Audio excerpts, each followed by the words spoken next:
The story of the rupee does not begin with the British. It does not start with men in red coats and tall ships arriving on India's shores. Its origins are far older, buried deep in the subcontinent's rich and complex past. Long before the East India Company ever dreamed of empire, powerful Indian kings were minting their own money. The very word rupee comes from the Sanskrit word rupyakam, meaning a coin of silver.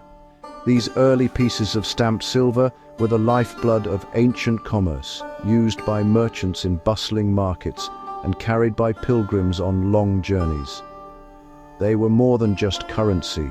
They were symbols of sovereignty, each ruler stamping his authority onto the precious metal, a declaration of power that could be held in the palm of a hand. The tradition of a standardized silver coin was truly cemented during the 16th century. A brilliant Afghan ruler named Sher Shah Suri took control of Delhi. He was a formidable administrator and a military genius. He understood that a stable empire needed a reliable currency, so he introduced a silver coin he called the rupiah. This coin was of a standard weight and purity, a remarkable innovation for its time. When the great Mughal emperors came to power, they saw the wisdom in Sher Shah's system. They adopted and refined it, and the silver rupee became the backbone of their vast and wealthy empire. For centuries, the Mughal rupee was a currency recognized and respected far beyond India's borders, a testament to the empire's immense economic might. These coins were not just crude lumps of metal, they were works of art.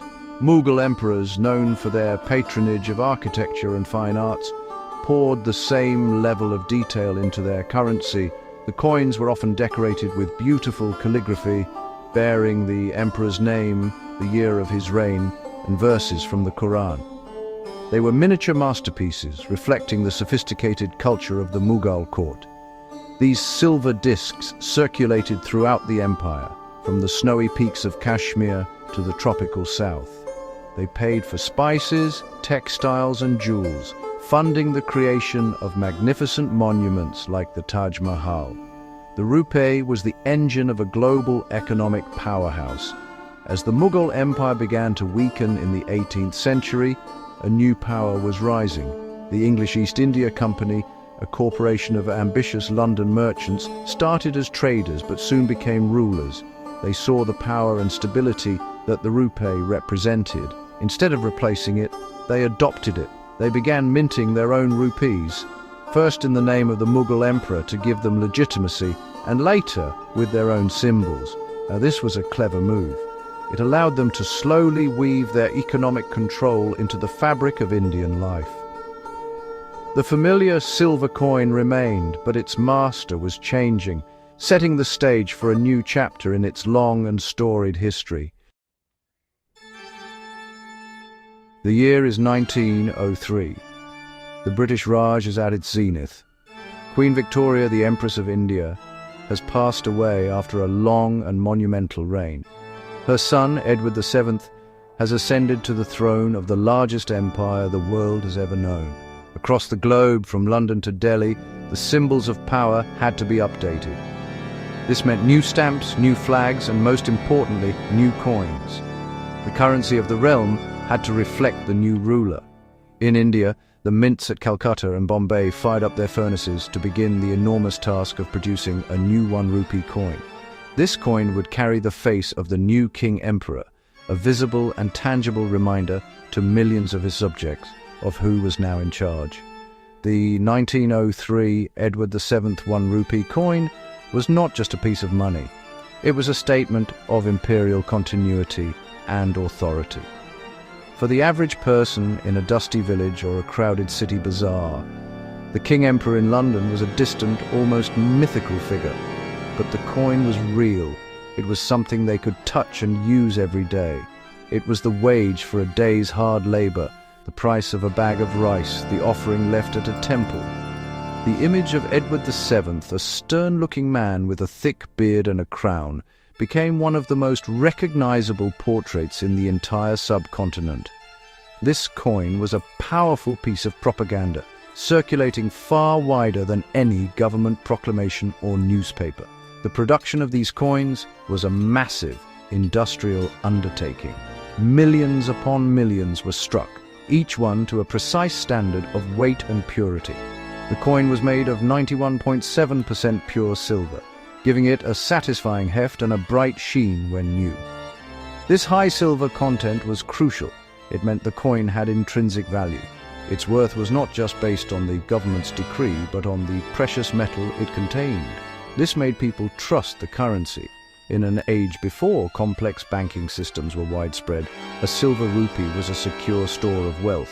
Families might save a small stash of these coins for a daughter's wedding, or as a safety net for hard times.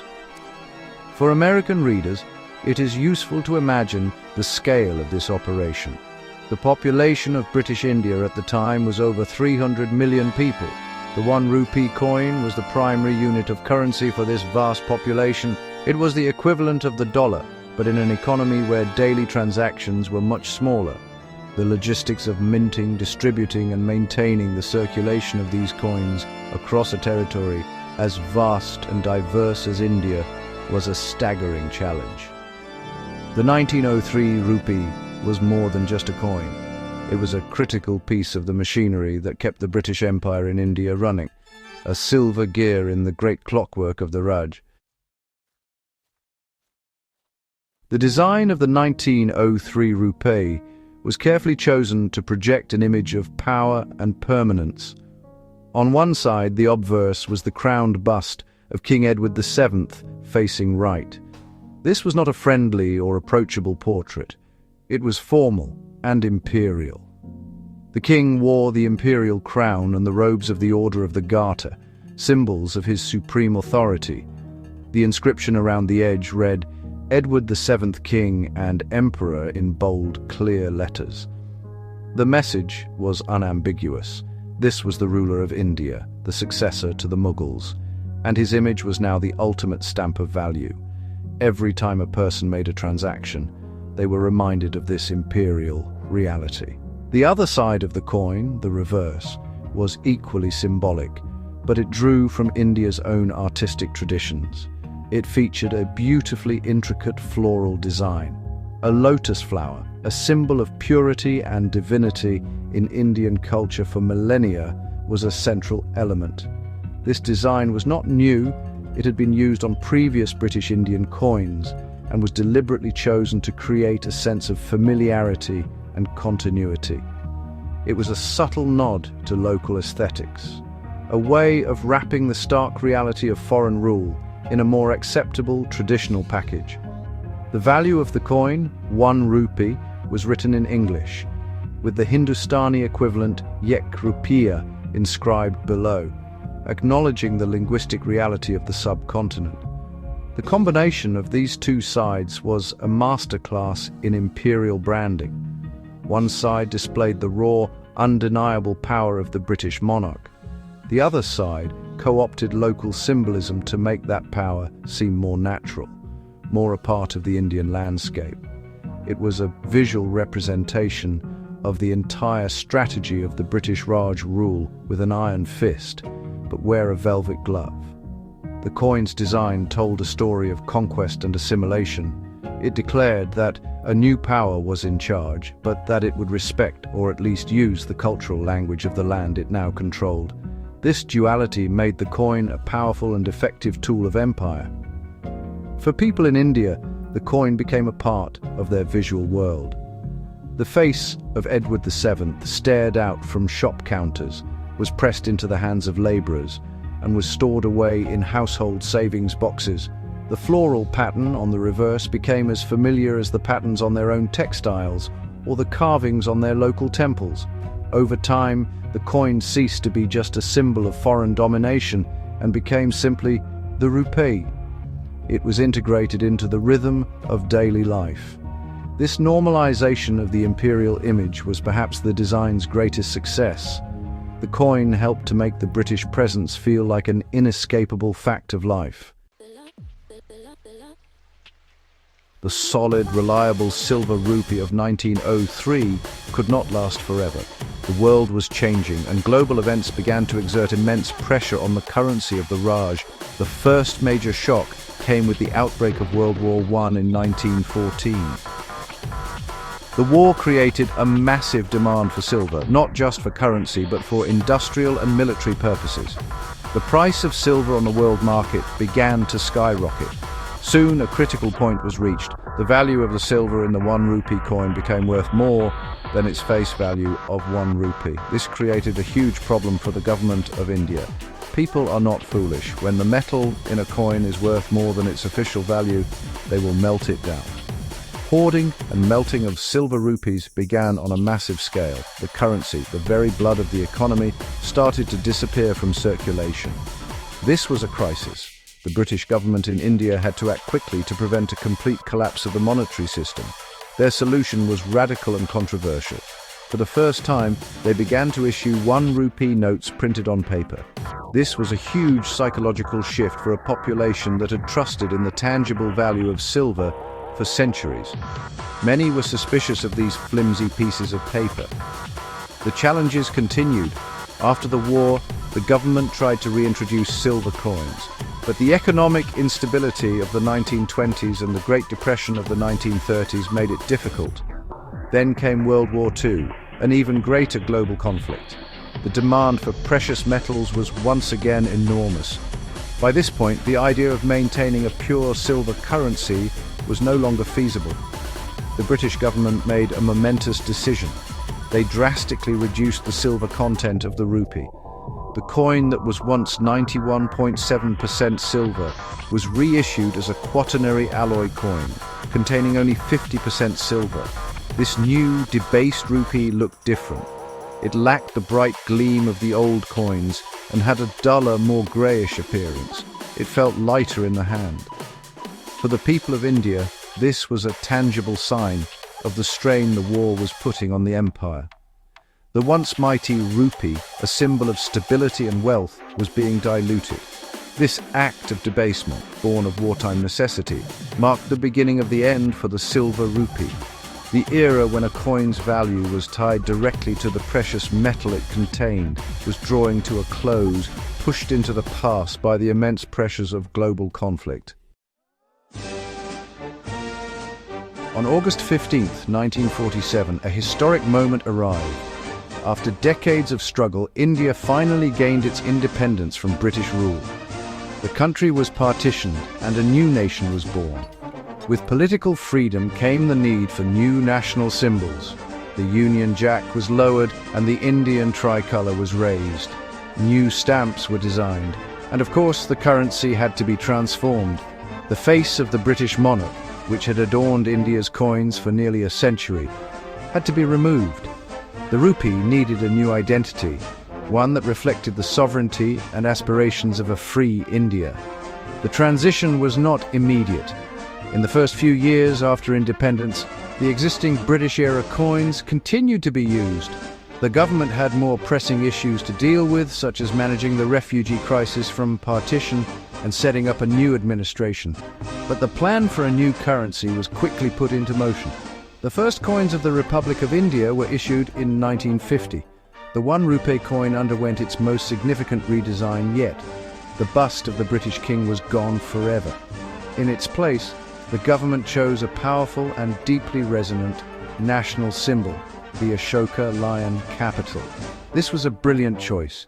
The Ashoka lion capital is an ancient sculpture from the 3rd century BCE, from the time of the great Mauryan emperor Ashoka. It features 4 majestic lions standing back to back, symbolizing power, courage, confidence, and pride. Emperor Ashoka had embraced Buddhism and ruled his vast empire with a philosophy of peace and righteousness. By placing this symbol on the new rupee, India was connecting its modern identity to a glorious pre-colonial past. It was a statement that India's history did not begin with the British. The lions looked outwards to the 4 corners, representing a new nation ready to engage with the world on its own terms. The reverse side of the coin also changed, though more subtly. The old floral wreath was replaced with a simple, bold design. A large sheaf of grain or corn was depicted. This was a powerful symbol for a young nation where the majority of the population depended on agriculture. It represented prosperity, food security, and the importance of the common farmer to the nation's future. The value, 1 rupee, was displayed prominently in both English and Hindi, reflecting the country's linguistic diversity. This new coin was a complete break from the imperial past. It was a coin for and by Indians, carrying symbols that spoke to their history and their hopes. The journey of the rupee's material composition was far from over. Even after independence, the 1 rupee coin continued to be minted with a high metallic value, first in nickel and then in cupro-nickel. However, as India's economy grew and the population expanded, the cost of minting these coins became a significant issue. The price of metals like nickel and copper on the global market was constantly fluctuating and generally rising. Just as the British had faced the problem of melting during the World Wars, the Indian government faced a new version of the same challenge. The metal in the coins was becoming more valuable than their face value. The government's solution was practical and forward-thinking. In the 1980s and early 1990s, a major shift occurred. The 1 rupee coin, which for its entire history had been made from valuable metals like silver, nickel or copper, was now to be made from something far more common and affordable: ferritic stainless steel. This was a revolutionary change. The new steel coins were lighter and had a different feel. They were also magnetic, which the old cupro-nickel coins were not. This transition marked the final separation of the coin's value from the material it was made of. The rupee was now fully a fiat currency, its worth guaranteed solely by the government. This change was driven by pure economics. Stainless steel was significantly cheaper, which meant the government could produce the vast number of coins needed for a growing population of nearly 1 billion people without incurring huge costs. It also solved the problem of smugglers melting coins to sell the metal. The new steel coins were durable and resisted corrosion, making them well suited for the rigors of daily circulation in India's diverse climates. While some older people missed the satisfying weight of the old nickel coins, the steel rupee quickly became the new standard, accepted everywhere. The design of the coin also continued to evolve, though the Ashoka lion capital remained the constant feature on the obverse. The reverse designs changed to commemorate important events or themes. For example, some coins featured designs promoting agriculture, family planning, or national integration. The size of the coin has also shrunk over the years, another cost-saving measure. The large, heavy disc of the early 20th century has been replaced by a smaller, lighter and more economical coin. This evolution from precious silver to humble steel tells a story of a nation adapting to economic realities and modernizing its currency for a new era. The story of the Indian rupee is not confined to the borders of India. For a long period, its influence stretched far across the Indian Ocean, making it a truly international currency. During the height of the British Empire, the Indian rupee was not just used in India, but it was also the official currency in many other British colonies and protectorates. Places like East Africa, including Kenya and Uganda, Aden in modern-day Yemen, and the coastal states of the Arabian Gulf all used the Indian rupee. This made trade across the region incredibly simple. A merchant could use the same silver coins in Bombay, Mombasa, or Dubai. This created a rupee area, a vast economic zone bound together by a single currency. For people in America, this is like imagining the US dollar being the official currency of Mexico and several Caribbean islands. The silver rupees, minted in Calcutta and Bombay, featuring the bust of the British monarch, were the lifeblood of commerce in bustling port cities around the Indian Ocean. They paid for pearls from Bahrain, dates from Oman, and coffee from Yemen, all of which were then shipped to markets in India and beyond. The rupee's stability and its trusted silver content made it the preferred medium of exchange. After India's independence in 1947, this system had to change. The newly independent Indian government was concerned about the smuggling of gold into India from the Gulf states, which was being paid for with Indian rupees. This was a drain on India's foreign exchange reserves. To solve this problem, the Reserve Bank of India came up with an ingenious solution in 1959. It created a special currency known as the Gulf Rupee. These were special banknotes, identical in design to the Indian rupee, but printed in different colors. They were not legal tender in India, but were used exclusively in the Gulf region. This system of the Gulf Rupee continued for several years, but as the Gulf states began to discover vast oil wealth, they sought to establish their own economic identities. One by one, they replaced the Gulf Rupee with their own new national currencies, such as the Kuwaiti dinar and the Bahraini dinar. By the early 1970s, the era of the rupee's international dominance had come to a close. However, its legacy remains. The word rupee, or its local variation, is still part of the name of currencies in countries like Pakistan, Sri Lanka, Nepal, and Mauritius, a linguistic echo of a time when the Indian coin was king of the Indian Ocean trade. The 1 rupee coin, especially the classic silver pieces like the 1903 Edward VII issue, holds a special place in the hearts of many Indians. It is more than just obsolete currency. It is a tangible link to the past. Many families have old coins that have been passed down through generations. These are not seen as investments, but as heirlooms, keepsakes from grandparents and great-grandparents. A single silver rupee might have been part of a bride's dowry, a sailor's first wage, or a farmer's emergency savings. Each coin carries with it the silent, untold stories of the people who held it, a physical relic of their lives, their struggles and their hopes. For collectors, both in India and around the world, these coins are historical artifacts. A 1903 rupee is a window into the world of the High British Raj. A 1947 coin, one of the last to bear the king's head, represents the end of an empire. A 1950 coin with the Ashoka lions marks the birth of a republic.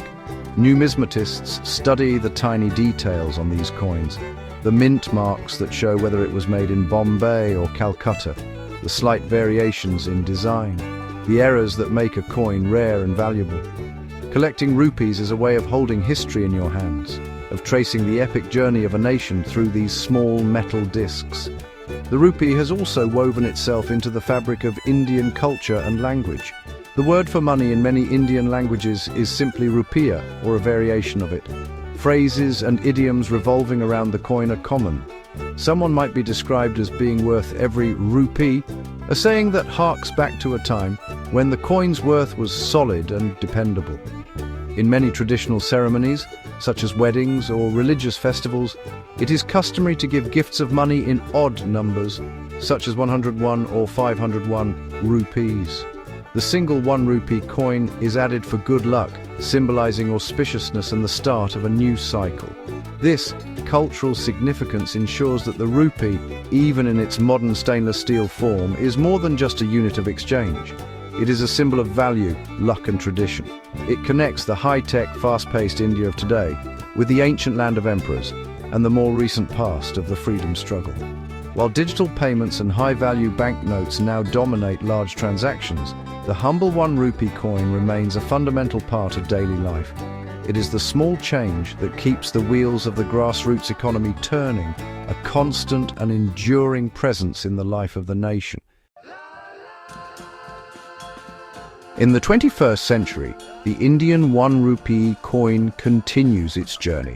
Today, it circulates alongside a new symbol of the nation's growing economic confidence, the Indian rupee symbol, that is, the Rs. This symbol, introduced in 2010, blends the Devanagari script letter Ra with the Roman letter R, a perfect metaphor for modern India's identity, a nation that is deeply rooted in its own culture, while also being a major player on the global stage. The 1 rupee coin, now minted in this new era, carries this symbol, proudly announcing its unique identity in the world of international finance. It is a final step in the long road from being a colonial currency to a truly sovereign one. The physical 1 rupee coin faces new challenges today.